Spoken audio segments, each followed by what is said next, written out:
नमस्कार दोस्तों, आज फिर मैं आपके लिए ज्ञान से भरी एक कहानी लेकर आया हूँ।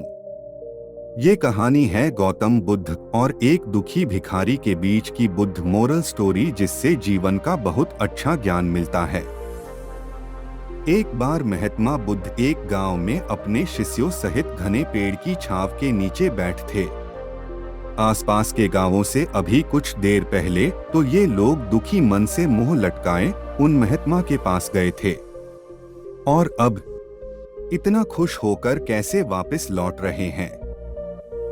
आखिर माजरा क्या है, जरा मैं भी जाकर देखूं कि वो महात्मा ऐसा कौन सा खजाना बांट रहा है। इन लोगों को वे इतने प्रसन्न हुए कि उनके चेहरे लाल हो गए। जब वो दुख भिखारी कुछ नजदीक गया तो उसने देखा कि ये महात्मा तो लोगों को प्रवचन देकर लोगों के दुख का निवारण कर रहे हैं। यह देखकर भिखारी के मन में भी तीव्र इच्छा हुई कि क्यों न मैं भी इन महात्मा को अपना दुख बताऊं। मुझे भी अपने दुख का समाधान अवश्य मिलेगा, बस फिर क्या था।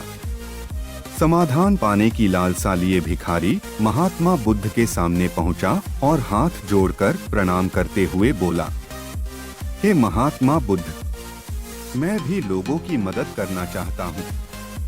मुझे लोगों की मदद करने की बहुत इच्छा है, लेकिन मैं कैसे मदद कर सकता हूँ। मैं बहुत गरीब हूँ। मेरे पास न तो पैसे हैं और न ही कोई ऐसी चीज जिससे मैं किसी की मदद कर सकूं। मैं कोशिश करने पर भी किसी की मदद नहीं कर सकता। मुझे भगवान ने इतना गरीब क्यों बनाया? हे महात्मा, मुझ पर कुछ कृपा करो। इतना बोलते हुए भिखारी रोने लगा। महात्मा बुद्ध बोले, आप बहुत अज्ञानी हैं, क्योंकि आप अभी तक इस भ्रम में जी रहे हो कि तुम्हारे पास कुछ नहीं, जबकि दूसरों को कुछ देने के लिए तुम्हारे पास बहुत कुछ है। तुम बिना धन और वस्तु के भी दूसरों की मदद कर सकते हो। तुम्हारे पास जुबान है, जिससे तुम मीठे शब्द बोलकर किसी के दुखी चेहरे पर मुस्कान ला सकते हो। इन्हीं शब्दों की ताकत से तुम किसी के भी टूटते हौसलों को फिर से मजबूत कर सकते हो। इन शब्दों की शक्ति से आप किसी के भी मन में सकारात्मक विचारधारा के बीज बो सकते हैं और उसे गलत रास्ते पर जाने से रोक सकते हैं।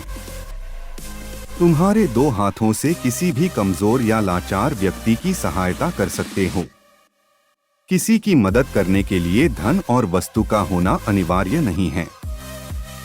बिना धन और वस्तु के भी हम कई प्रकार से लोगों की मदद कर सकते हैं। महात्मा बुद्ध के ज्ञान से भरे ये सुंदर शब्द सुनकर भिखारी के चेहरे पर मुस्कान आ गई और वह खुशी से झूमता हुआ वहां से चला गया। इस बुद्ध मोरल स्टोरी से हमने क्या सीखा?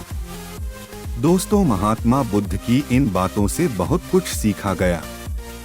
आजकल बहुत से लोग यह सोचकर दुखी होते हैं कि मेरे पास ये नहीं है, बल्कि आपके पास है, उसी में संतुष्ट रहना सीखें और बिना मतलब के लोगों की मदद करें। इन्हीं से आपको परम सुख की प्राप्ति होगी। तो यह बुद्ध मोरल स्टोरी आपको कैसी लगी, कमेंट करके जरूर बताना।